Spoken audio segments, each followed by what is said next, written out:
YouTube. This thing working. Hello.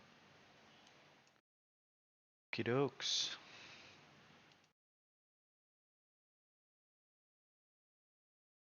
So we are just going to chill.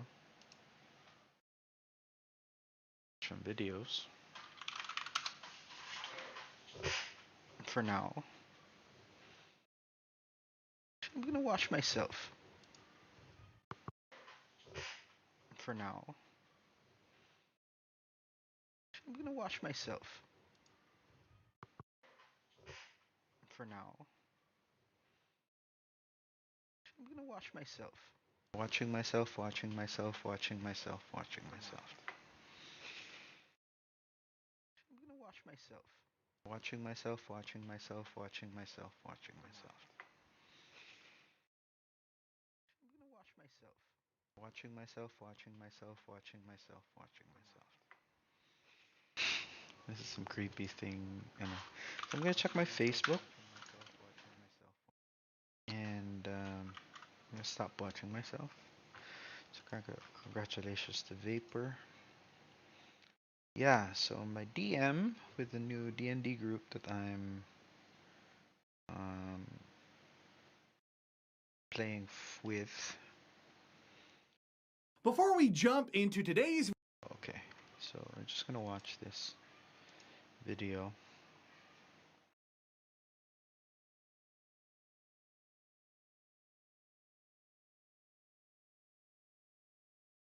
video, I want to give a huge shout out to today's sponsor, World Anvil. If you're a dungeon master, game master, writer, or world builder, World Anvil is the single greatest tool you can possibly imagine. Seriously, this thing is awesome, and the best part is, it's free. There's no secret that the biggest key to running a great game setting is continuity. It's one of the reasons the MCU from Marvel has been so successful, and World Anvil is a tool to help you jump in and start creating people, places, magic items, deities, factions, history, and lore for your world all in a single place that's easy for you to share with your players or even keep a few things secret from them. I've talked about being a big fan of Microsoft's OneNote in the past to try to organize my campaign and world building, but it always had one major drawback. I couldn't share it with my players without sharing everything, aka my DM notes. So I just never did, which forced me to kind of spoon feed my players during game time. But with World Anvil, that is a complete non-factor, and their tool set to link maps and locations while keeping my world SLS organized and understandable with histories and events. I mean, making the switch was a no-brainer, and I have never looked back. I'll throw a link down in the description below for you to go and check out World Anvil for yourself. Creating an account is free, but I'll warn you, it's incredibly addictive once you get going. So thank you, World Anvil, for being a part of the Taking 20 team. So do you feel like you want to improve your role playing during your Dungeons and Dragons 5th edition game, but you're not exactly sure what you can do, and the thought of trying to be a voice actor seems either cheesy or maybe even stresses you out a bit? Don't worry, today I'm going to talk about 7 tips and tricks that both players and dungeon masters can use that are super easy to implement to instantly be a better role player in your game and at your table. All right, let's just dive right into the list then. Tip number 1 is a very sneaky little trick, and that's the catchphrase. In essence, this is exactly what it sounds like. You basically give your character a catchphrase that gives them continuity. A few great examples are the frustrated curse like Bobby Singer's use of the word balls, slang for how you address others like bruv, mate, amigo, comrade, common greeting like how does the day greet you, or just a common go-to catchphrase that's unique to your character like bazinga. This is one of the simplest ways to separate your in-character speech from your out-of-character speech at the table, especially if you, again, aren't keen on modifying your voice with any type of voice acting in any way. Also, a bonus tip to consider is consider your own personal go-to phrases and work at removing them when your character speaks. I have a tendency to use the phrase "to speak candidly," and sometimes I catch myself using this phrase in character, something that I try to avoid. Tip number 2 is going to seem really cheesy to some people, and they are free to disagree with me if they really want to be wrong, and that's the practiced and canned response. This is a tool that I use a lot out of game to prepare myself for an upcoming session. And thankfully, there are enough Bluetooth car stereos now that I don't seem as big of a lunatic to the drivers around me as I talk to myself during the drive to get my son from school. But in short, you come up with a few canned responses or things that your character might say in game and, well, practice them. This is really helpful in 2 ways. The first being you get to practice your character's accent if you are playing with one. And 2, it gets your mind rolling on the vernacular that might be used by your character. How would your character respond to an insult, a crazy plan being suggested by a fellow party member, and a posh noble's condescending greeting? Come up with a few canned responses, and if you feel like they would slip in naturally to the game, great, use them. Just don't force them in. That will definitely come across cheesy, and I promise everyone at the table will notice. Tip number 3 is the superstition. Now, I've already put out an entire video on superstitions for your character, so I'm not really going to go into full detail here beyond have a superstition or 3. If you want to check it out, I'll throw a link down in the description box below. If you haven't seen it, I think it's worth the watch. It didn't do terribly well with numbers as it wasn't clickbaity enough, but I think the content in the video is pretty solid if I do say so myself. Tip number 4 is a big one, and that's to have a goal in mind to help your character become a dynamic character. If you don't know what the term dynamic character means, I'll explain super fast.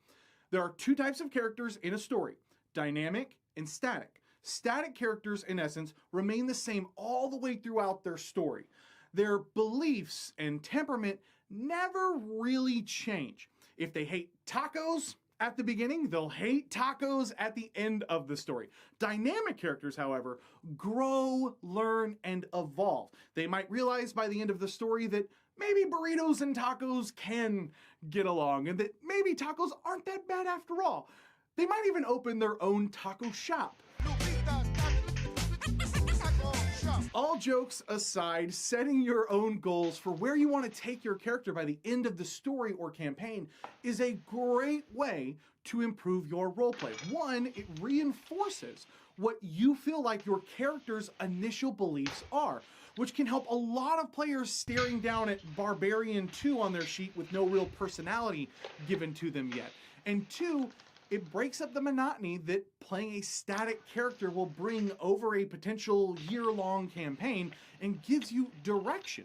So you are naturally looking for those moments to delve into character development throughout the shared group dialogue. Tip number 5 is kind of along the lines of being a sneaky little trick as well, even though some might think it's pretty obvious. And that's to make sure that you are giving your friends at the table time to respond. Obvious, right? Maybe not as much as you might think. It's easy for people to get wrapped up in their character and what they are doing and sort of get on a roll with their own dialogue. But experienced DMs and role players back me up here. The best roleplay moments are always when multiple people are engaged in the dialogue together. No one will think the best RP moments of a campaign is that monologue that Jeff did back when the party was still level 6. As excited as you are about what you want to say, remember, others at the table are still processing their own characters, and roleplay is a 3-step process. First, the player hears what was said, then they think about how their character would react or respond, and then they role play that back to you as best they can.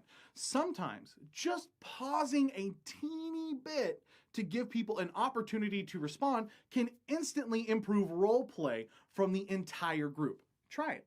Tip number 6 is again a very subtle difference from the way people traditionally think about their characters, specifically when they write their backstories. And that's to think about what excites your character and the things that they enjoy instead of just focusing on the things that they dislike or hate. In my opinion, the latter is how most people I've played with approach their characters. They dwell a lot on the things that their characters dislike or hate. They hate orcs because their family died in an orc raid. They hate mind flayers because they are a Githyanki. They hate the drow because they're a surface elf who survived multiple drow raids. Or maybe they hate heretics and the sight of a caretaker abusively whipping a child and so on. I think the last example there is a great way to highlight my point. I've seen this trope of abusive caretaker quite a bit, and the hate towards them, where someone writes in their character's background that they hate to see abusive husbands or fathers. But this is a very shallow character development. Everyone hates to see that. Role-playing that out is fine, but I'll tell you now, it's probably going to feel a bit stale. There may only be 1 to 2 moments in an entire campaign that you might even get to roleplay that part of your character. But instead of focusing on all the things that your character hates, try focusing a bit of your roleplay time on the things that they love. Going back to Big Bang Theory for a moment, we get that the nerdy guys don't really dig football when those situations come up socially. But that's boring and expected. But it's funny and charming when we see how excited the guys get to go fly kites and fight them out in the park, something that they enjoy doing. We get that Dean Winchester from Supernatural hates vampires and ghouls and wants to protect people from evil creatures. But so do all of the other characters in that show. But it's the things that he loves that finally gives his character a little depth. Pi, his 67 Chevy Impala that he calls baby, and, well, quote, busty Asians and hentai. I'm gonna stuff my pie all. I'm gonna drink, and I'm gonna watch some Asian cartoon porn. Here we go. What you got? Dragon penis. What?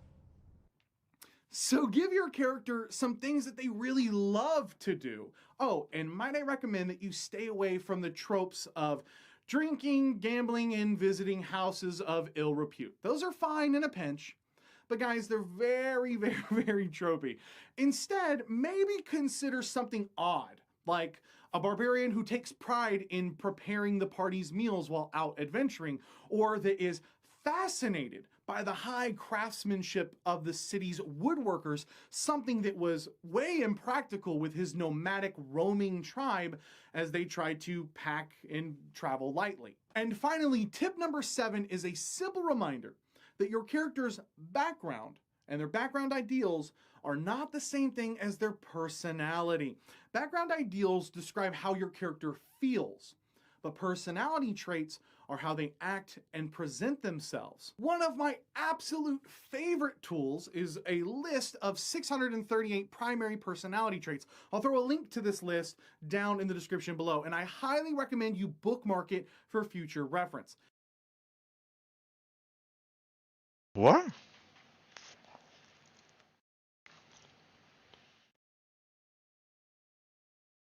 Oh my God. This is okay.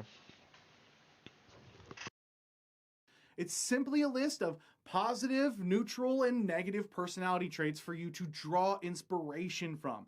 If I am a player in a game, I'll pull maybe 6 to 7 of these and jot them down on my character sheet in the first few sessions, and I'll kind of test each of them out until I get down to maybe 3 to 4 main character traits as the first few sessions begin to develop. And as a dungeon master, this list is invaluable for my NPCs. So again, background is how your character feels. Personality is how they act. Remember that, and you'll drastically improve your roleplay in no time. Now I want to ask, what did I miss? What are the little tricks that you guys like to implement for getting into character? Dungeon Masters, how do you breathe life into your NPCs, and more importantly, how do you try to make them each feel a little different? Let us know in the comments down below. And I, of course, want to give a huge shout out to all of my amazing patrons over at welcomeadventures.com. Thank you guys so much. If you guys like what I do here and you want to support more content like this, welcomeadventures.com is a great way to support the channel. It's cheap. There's awesome rewards. You can jump in a game with me or do a one-on-one coaching session, all kinds of stuff. Welcomeadventures.com is a great way to support the channel. If this is your first time here and you love role-playing games as much as I do, I would love to have you subscribe. Every week I put out new videos on GM tips, player tips, tutorials, and more. So if that sounds like something you might be interested in, just hit the subscribe button down below and come join us. Thank you guys so much for watching. My name is Cody, and may your games be filled with awesome memories and even better friends. I'll catch you guys next time. Interesting. Yeah.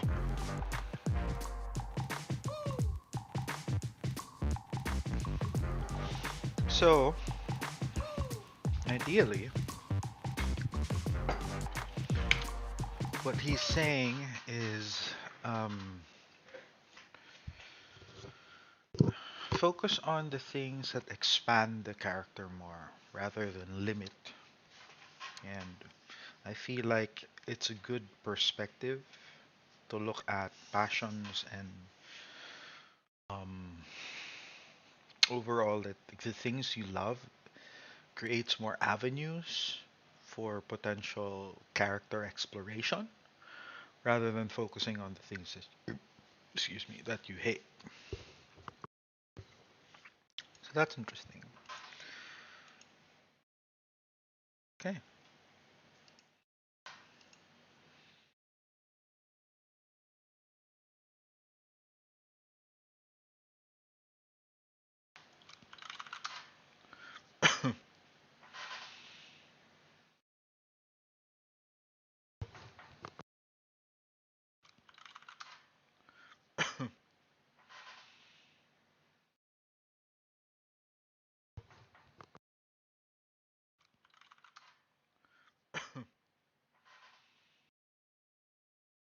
I just really enjoy watching myself. Let's play some games. Okay, what do we need? Finishers. Pose. Eh, di ba tapos? Sidearm and linear. Okay, do that. So for a good sidearm. Eh, ito nasira ko na ata yan.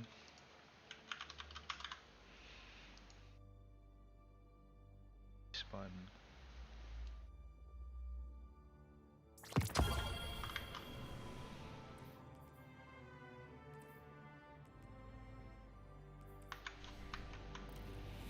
Ah, buo pala.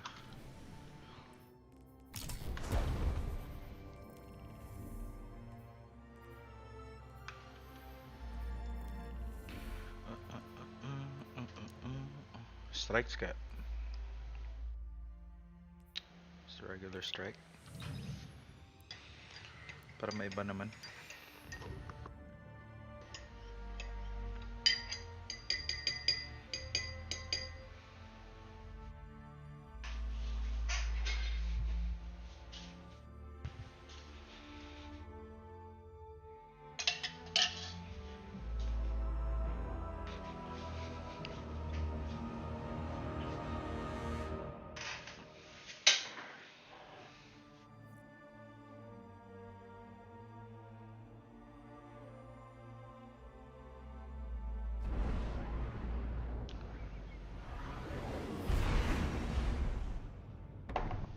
Guardian, we've picked up a high-gain transmission. Origin point is somewhere along the coast, near the Cosmodrome.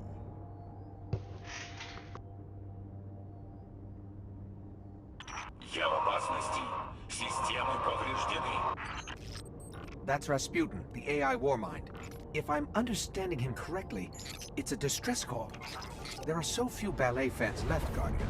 It'd be a shame to lose him.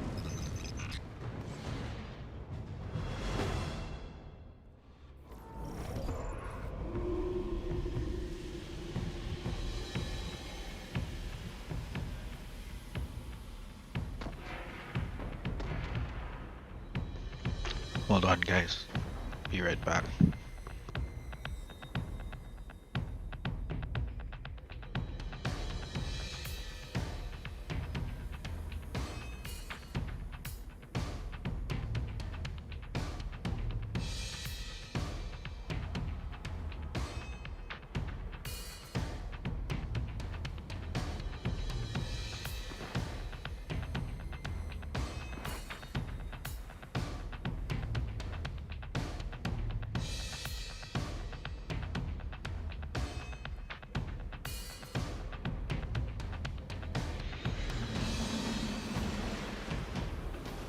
sorry this is taking so long, but these sequences are incredibly complex.